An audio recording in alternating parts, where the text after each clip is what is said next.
Merhaba arkadaşlar. Bugün güzel bir kahvaltılık domates hazırlıyorum.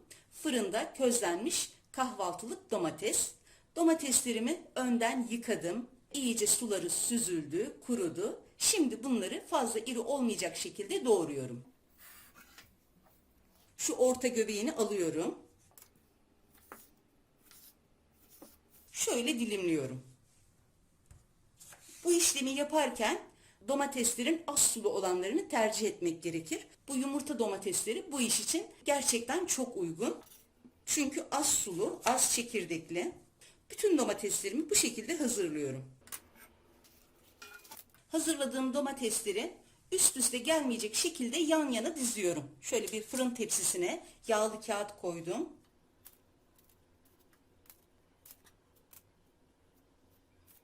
İlk tepsimi hazırladım. Şimdi üzerine önce çok az şeker serpiyorum. Bu böyle domateslerin daha güzel karamelize olmasını sağlıyor. Sonra da biraz kaya tuzu. Şöyle çok az da kekik atıyorum. Hazırladığım tepsiyi önceden ısıttım. 150 derece fırına veriyorum. Fırın fanlı ayarda. Hemen ikinci tepsimi hazırlıyorum. İkinci tepsim de hazır. Birinci tepsinin iyice pişmesini bekliyorum.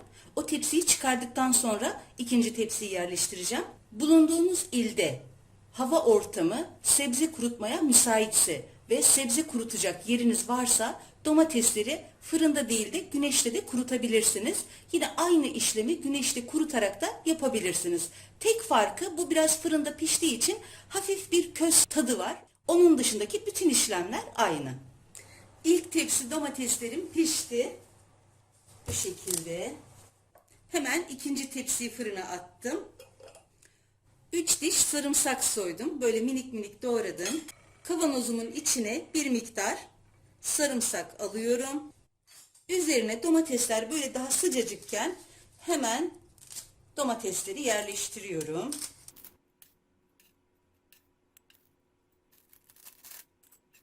Kavanoz yarılanınca burada yarımşar çay kaşığı kekik, biberiye, pul biber ve tuz var. Şimdi bunları da bu kavanozun üzerine dolduruyorum.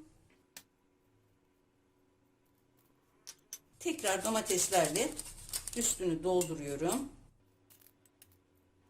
Tekrar biraz sarımsak ve üzerini geçecek kadar zeytinyağı ekliyorum.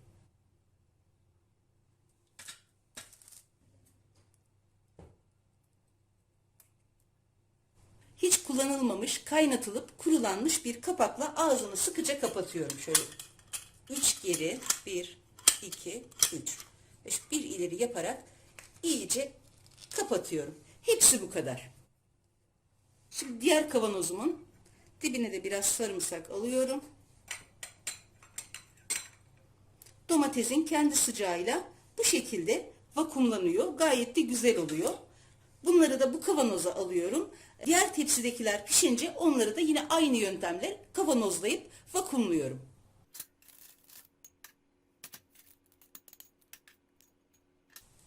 İkinci tepsi domateslerim de pişti.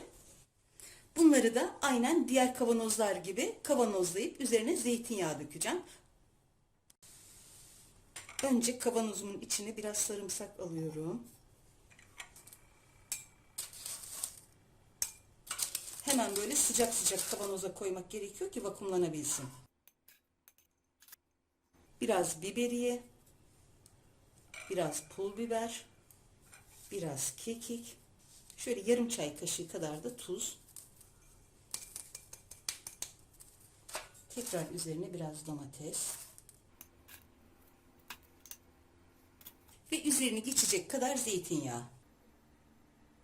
Sonra da 0,1 kapakla şöyle 3 geri 1 ileri yaparak kapatıyorum. Hepsi bu kadar.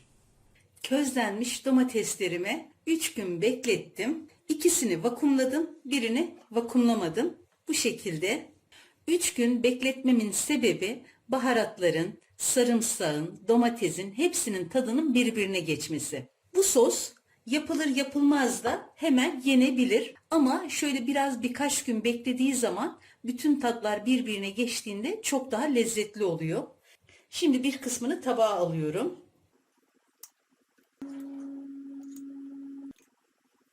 Biraz da yağından gezdiriyorum. Bu şekilde tabağa aldıktan sonra üzerine de bir miktar ceviz gezdiriyorum. Ceviz de ekledim. Bu şekilde daha güzel oluyor. Hani cevizi eklemek zorunda değilsiniz ama cevizi ekleyip bu şekilde servis yaptığınızda, tattığınızda ne kadar lezzetli olduğunu göreceksiniz. Domates soslarının bulunduğu kavanozların kapağını açtıktan sonra kalanını buzdolabında bekleterek muhafaza edebiliriz. Bu sosu kuruttuğunuz domatesler ya da hazır kuru aldığınız domateslerle de yapabilirsiniz. Sadece vakumlama işlemi gerçekleşmez ama bir kavanoza koyup yine aynı baharatlar ve sarımsakla, zeytinyağıyla harmanlayıp kapağını kapatıp buzdolabında bekletebilirsiniz. Közlenmiş domates kadar olmasa da aynı lezzeti yakalayabilirsiniz.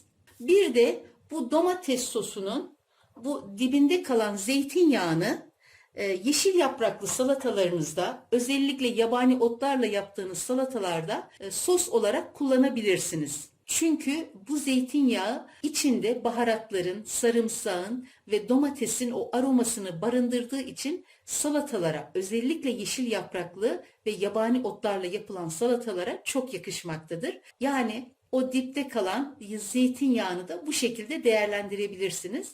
Bu közlenmiş domates sosunu zeytinyağı yerine sıvı yağla da yapabilirsiniz. Ama zeytinyağı ile yapılan tabii ki her zaman daha güzel olmaktadır. İmkanlar dahilinde zeytinyağı veya sıvı yağla yapabilirsiniz.